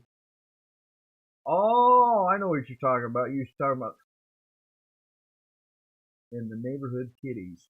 Yeah, my mother has and her husband have a. Hey, Aaron, good to see you. They have when they built their house or bought their house, they in the backyard they set up a. It has a retaining wall because it kind of goes downhill, but they have like 3 or 4 poles out there with feeders. And they also have a heated bird bath on their deck so the birds can come up and get a drink of water. And they watch them birds. I mean, they got birds constantly. That was another thing. My mother called because there's a pasture right behind. It's all fenced. And she says, I was in the office yesterday and you'll never guess what I saw. And I said, what'd you see, Mom? She goes, a great big 8 or 10 point buck walking along the fence. And she said,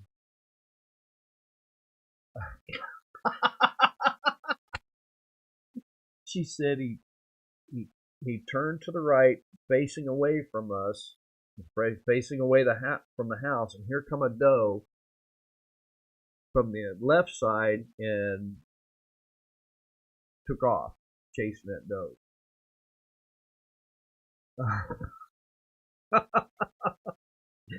Yeah, I'll have to do that, Mark. Oh my gosh.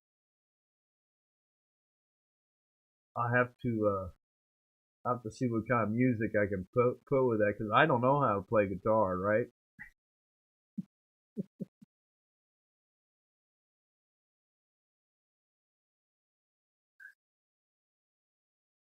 That's one thing my grandmother and my grandfather used to like to do is feed the birds. My grandmother, I remember one time had a squirrel.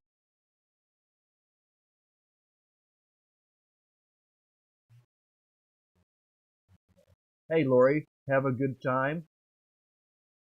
Hope you all have a good harvest up there. Appreciate you coming in. Uh, my grandmother one time had a squirrel that she named Charlie. She could go out on the back deck, and they had a really small house. And I don't know, she would go out there, and he would come up on the deck, and then take food out of her hand. I don't know, peanut butter. Or, I don't remember what she used to fed him. That was a long time ago.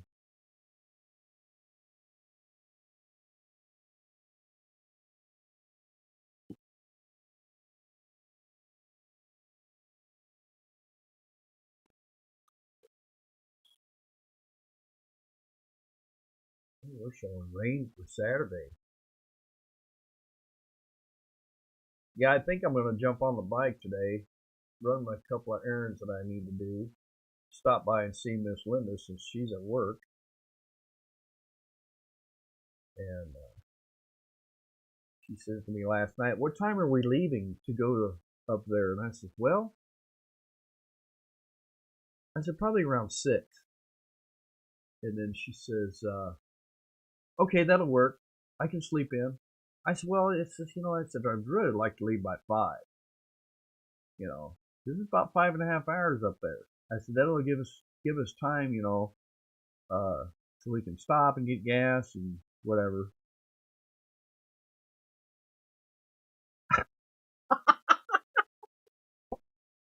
Well, cut it off. Not your earlobe, but the hair. Mark says I have a white mutant hair that will pop out of my earlobe named Charlie. Hey, Jake, be good. Thanks for coming in. Appreciate it.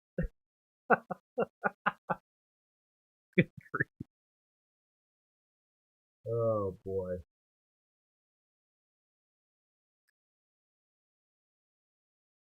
Man, I sneezed while I was driving yesterday like 4 or 5 different times. And then after I got home, I sneezed a couple times. I don't know if it's because is the air that dry, you know?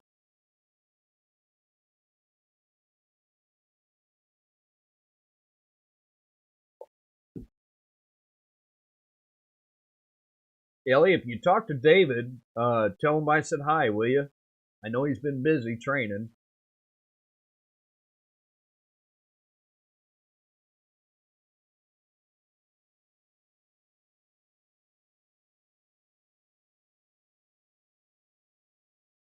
Deb pulled it out on one of your shows.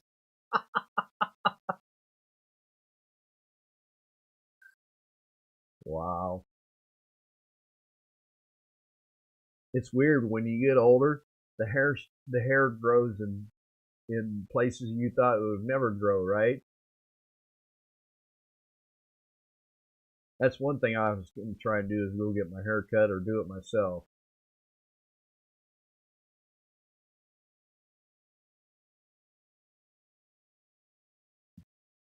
I like going to a regular barber because then they can actually, if you want them to, he can actually shave with a straight razor.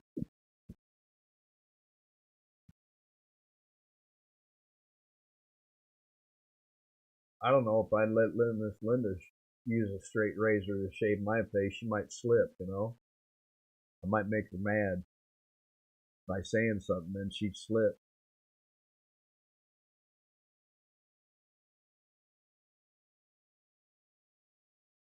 I pull a nose hair and I squeeze the same. Oh yeah,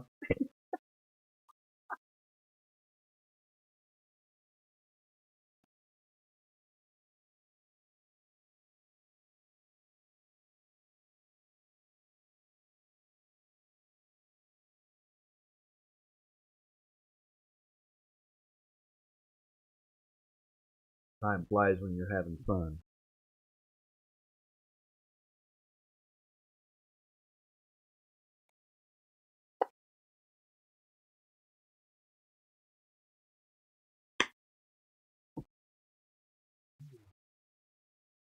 I don't know. I was thinking about taking the GoPro on the trip and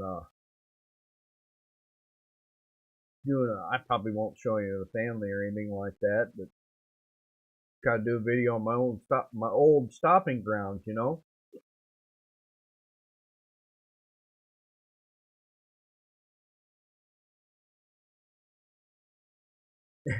everywhere hair. Yeah, that's right, Deborah.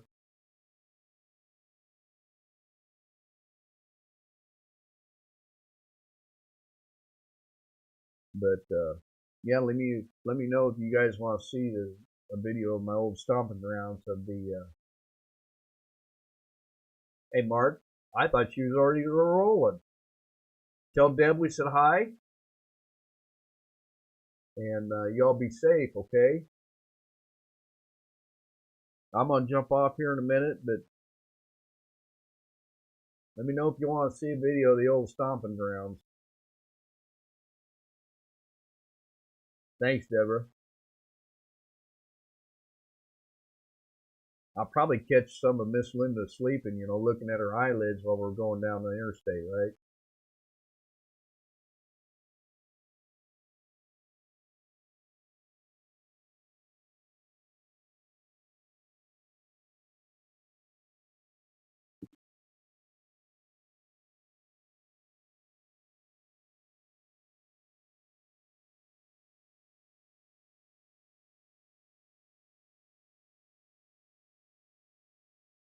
Well, I've been on here, what, an hour and 55 minutes. That's pretty good.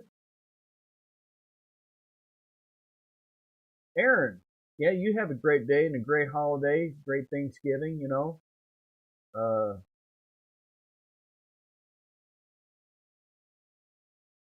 there, I think, they were talking on the news about the Thanksgiving dinner donations and stuff like that for people. And I think this year with the economy, a lot of people are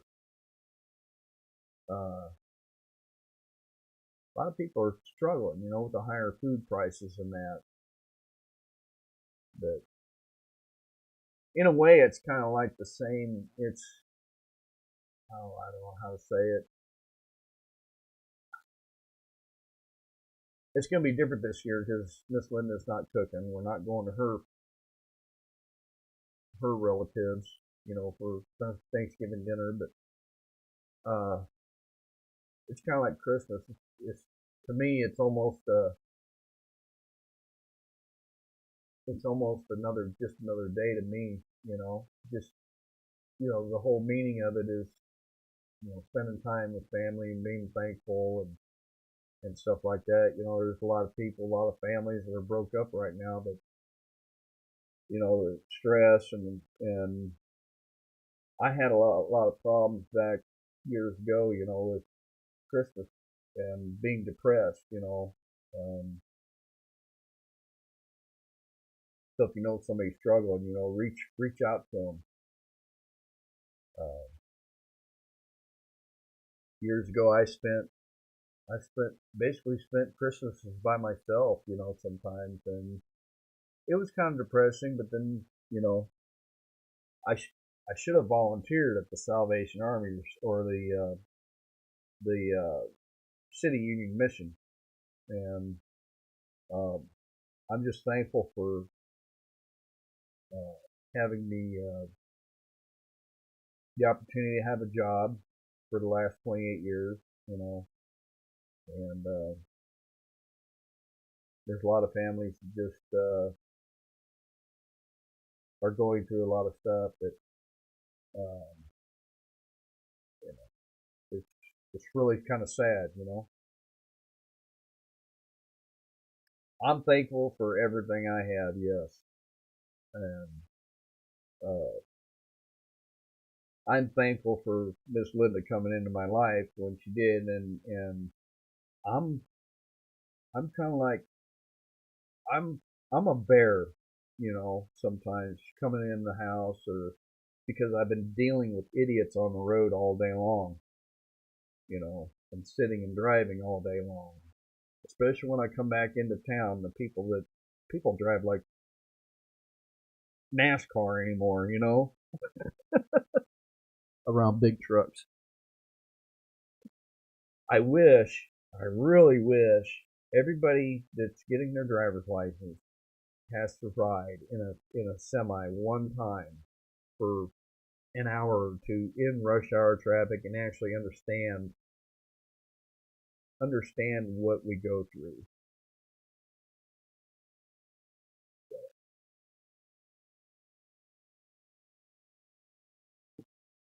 Well, y'all have a good day, and maybe we'll pop in on our trip or something. I don't know.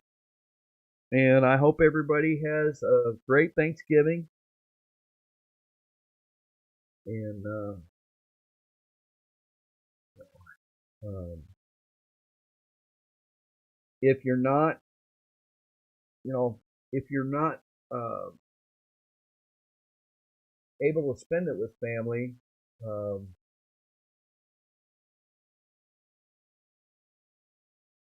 if you're not able to spend it with family, please don't be by yourself. NASCAR on your street, yeah, Deborah. Um, Reach some of the churches and stuff. They'll have a Thanksgiving dinner for people. Don't don't be afraid to go to one of those and help out. Volunteer. I really wish I could have done that years ago. Um,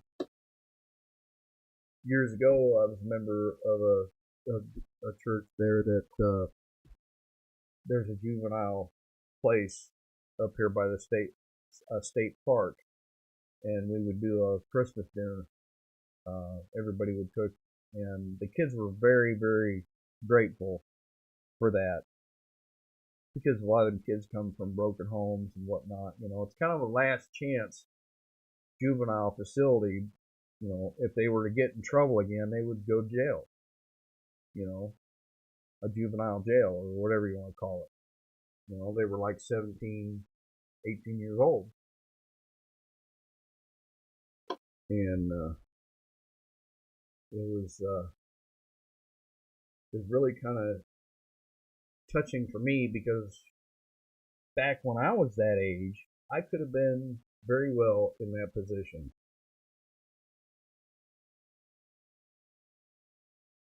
So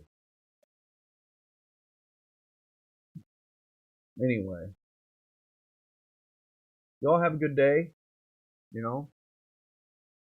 and if you travel, be safe, and see somebody in need, see somebody at the store. That's awesome, Ellie. See somebody at the store, by themselves. Don't be afraid to say hi. Say hi to strangers. How are you doing?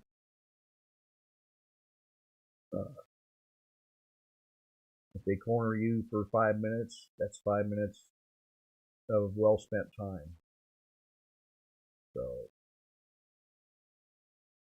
anyway, we will talk to you later. I don't know what else to talk about, say, whatever. And I'm gonna get cleaned up here, and I got a couple things to do. Maybe try to go through all my emails, the 870 of them, real quick. And